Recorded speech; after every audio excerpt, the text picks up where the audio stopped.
అందరికీ నమస్కారం.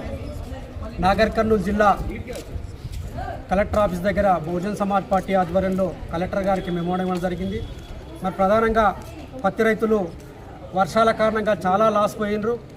దాని తర్వాత తేమ పేరుతోటి మరి అక్కడ ఉన్నటువంటి గవర్నమెంట్ CCI వాళ్ళు పత్తిని కూడా ఆపేసిండ్రు. కాబట్టి ఈ రోజు నుంచి కూడా మరి వాళ్ళు A1 తర్వాత A2 అనేటువంటి ఒక సిస్టమ్ పెట్టి పూర్తిగా మరి రైతుల దగ్గర నుంచి పత్తి కొంటలేరు.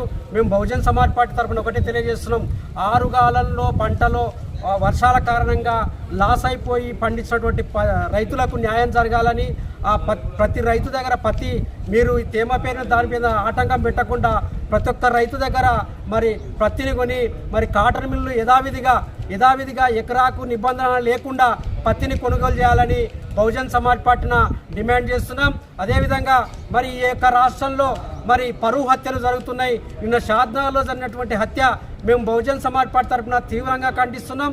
చట్ట ప్రకారం 1989 SC/ST యాక్ట్ ప్రకారం ఆ కుటుంబాన్ని ప్రభుత్వం ఆదుకోవాలి. తక్షణ సహాయం కింద 10 లక్షల రూపాయల నష్టపరిహారం ఇవ్వాలని, అదేవిధంగా ఆ కుటుంబానికి ప్రభుత్వ ఉద్యోగం ఇవ్వాలని, ఆ కుటుంబానికి పోలీస్ యంత్రాంగము వాళ్ళు మాకు రక్షణ ఎంతవరకు అంటే అంతవరకు పోలీస్ ప్రొటెక్షన్ కల్పించాలని బహుజన్ సమాజ్ పార్టీ డిమాండ్ చేస్తున్నది. జై భీమ్, జై భారత్.